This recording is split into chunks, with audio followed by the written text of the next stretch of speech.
So let's start the faculty meeting. The first thing is mindfulness.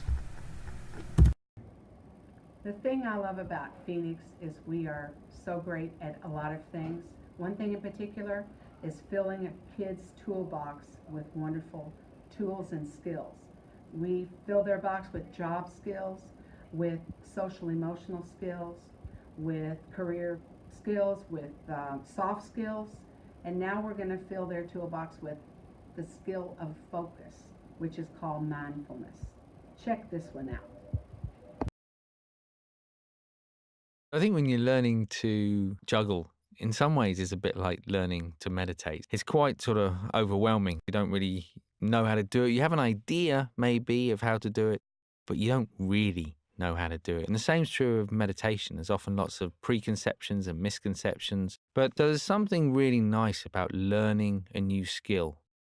One in-breath and one out-breath, that's enough to begin with. And in the same way, when we're beginning to juggle or when we're learning to juggle, just one ball is enough. In fact, one ball is essential. Unless you can throw one ball with a sense of ease, a sense of flow, sense of relaxation and focus, then the whole juggle will fall apart. You kind of create a foundation that you can then build on. So we then move on to sort of two balls. We tend to sort of throw one ball in the air and then quickly pass the other one from one hand to the next. It's a good two-ball juggle. To progress to three ball, we need to find a slightly different rhythm. 1, 2. 1, 2. So we throw from one hand up towards our shoulder on the other side, and then we throw from our other hand up to the other shoulder. So it kind of creates an X in front of us, a cross. There's simply a release, another release, and another, and another. If you can do that and find a steady rhythm, then that is the path to three. You begin with the hand with two balls in it. You throw one ball up. Before you catch it, you throw the second ball up. You catch the first ball, you release the third ball, and you then catch the second ball. And that is a complete juggle. So, as you can see, there's something very similar in the learning of juggling, meditation, and all these other skills as well. There's simply this idea of practicing and cultivating and refining the skill over time.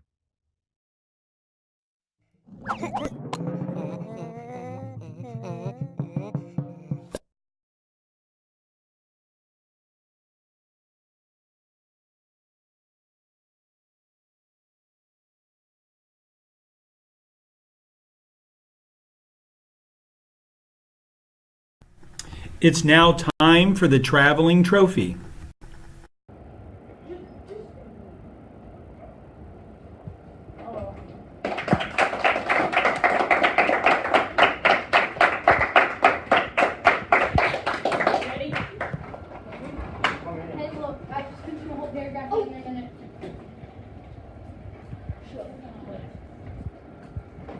I'm presenting the traveling trophy to Robin and Kevin Rigg because they both do so much for our school and kids.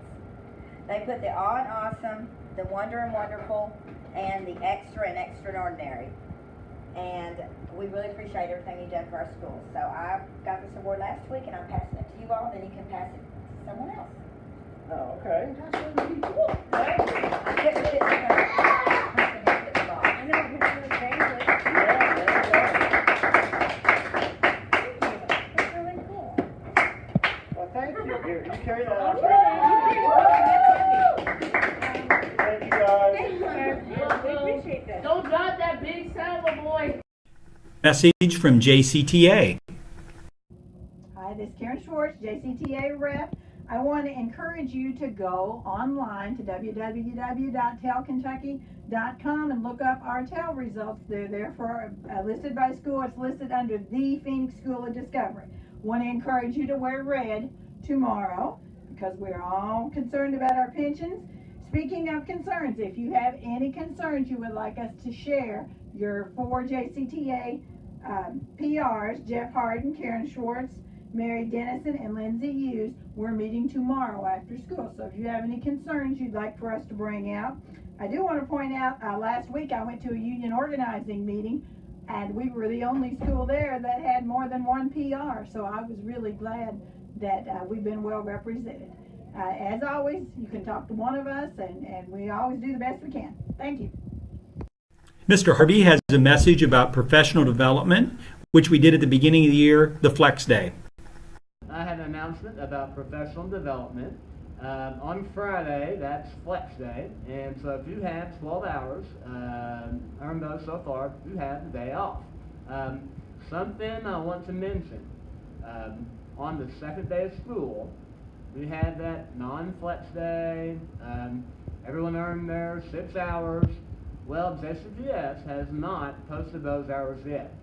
Those hours count though. Count those hours.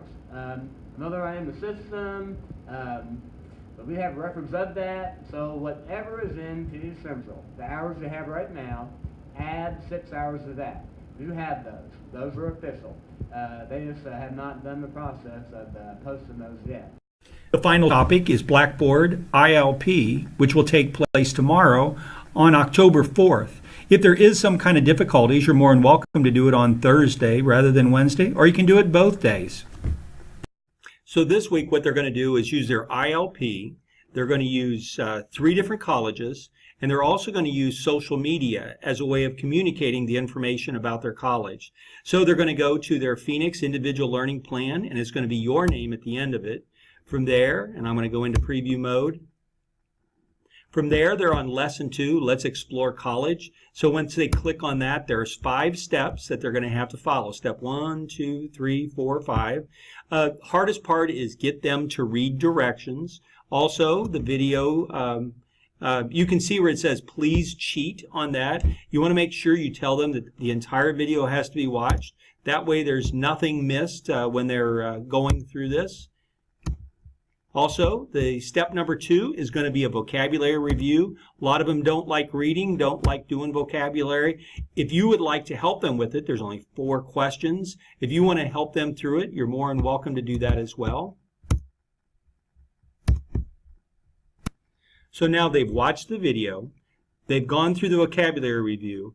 Step number 3 is that they would open one of the colleges. They don't have to open all of them. I'm going to open up the University of Kentucky. The goal is just make them look through the website, but really what they're going to be looking for is pictures. Some pictures that they may be able to put into a social media blog. On Chromebooks, if you've never used a Chromebook before, there is no right click. It's a 2-finger click. So in order to copy this picture and get the right click where it says copy image, you want to tell them that they put the cursor over the top of the picture and 2-finger click in the middle of the pad or the mouse pad. So that's something very different. So they should be able to go back and forth between at the top the UK page and should be able to go back to Blackboard. So the goal is that they look through a little bit of the University of Kentucky. You might want to prompt them, look for the color of the website. What kind of things do you see? Do you see sports? What do the students look like? What activities do students do? Step number 4 is the Career Cruising website. I now have 3 different things open at the same time. I've got Career Cruising, I still have UK, and I still have Blackboard open all at the same time. I'm only going to use Career Cruising as a little bit of a supplement to this, and that is do some research if I choose to, but it isn't something that is going to be that they have to. So at this point, they should have all 3 programs open at the same time, 3 different tabs, and they should be able to go from back and forth through all 3. So we're now at the last part, which is the Firegram. This is a social media. Really, it's just a regular ordinary discussion board, but we're now using the word Firegram for Phoenix's version of that. They're going to click on it, and you're going to see what one class of a bunch of 6th graders wrote when we asked these 2 questions. What does it look like on that website? So when we asked that of 6th graders, they put a lot of Go Big Blue, University of Louisville, football. You want to guide them into trying to find photographs and trying to put words down that express what it is that they saw on the U of L, UK, or Western Kentucky website. One of the problems we did see with the 6th graders is they hated to read the directions. So you want to work with that. So the directions are going to be, name the college, UK, U of L, Western Kentucky, post a picture from the website and explain why you chose the picture to be representative of that college. So those are the whole directions for that particular question. So I'm going to click on reply as a student. I've got a box that will open up. I can then copy and paste, or I can type into the comments. I can hit submit. Now, if you would like to see other student submissions, you have to go up to the top to refresh. That will get you all of the students' submissions in a particular classroom. Teachers, you should be following right along. You should be making comments about those 3 schools as well. In fact, I'm hoping that there's at least one administrator in your room that's making comments. If they're not in your room, they may be looking at it from a different room and adding comments as well. So now if we go back to the 2 questions, the second was, do you know, what do you know about your college? So, second question, the instructions are, using career cruising for research, what is the enrollment of full-time students? How much does it cost per year? And does the school offer a degree in your career interest? We put the word piano at the end because it is telling us if students catch the air. And that is, we have to teach students to read the directions completely. When we did it, no one caught the air. We're going to leave piano. You can do that as well. When students are doing this, they tend to love to just click. They don't really spend a lot of time actually reading directions. So once they go through both of these questions on Firegram, that's the completed part. Hopefully you're participating right with them, and hopefully that we've got the beginning of a concept of social media that is a Phoenix brand, that anytime we do something that we want to do classroom chats, we can use Firegram.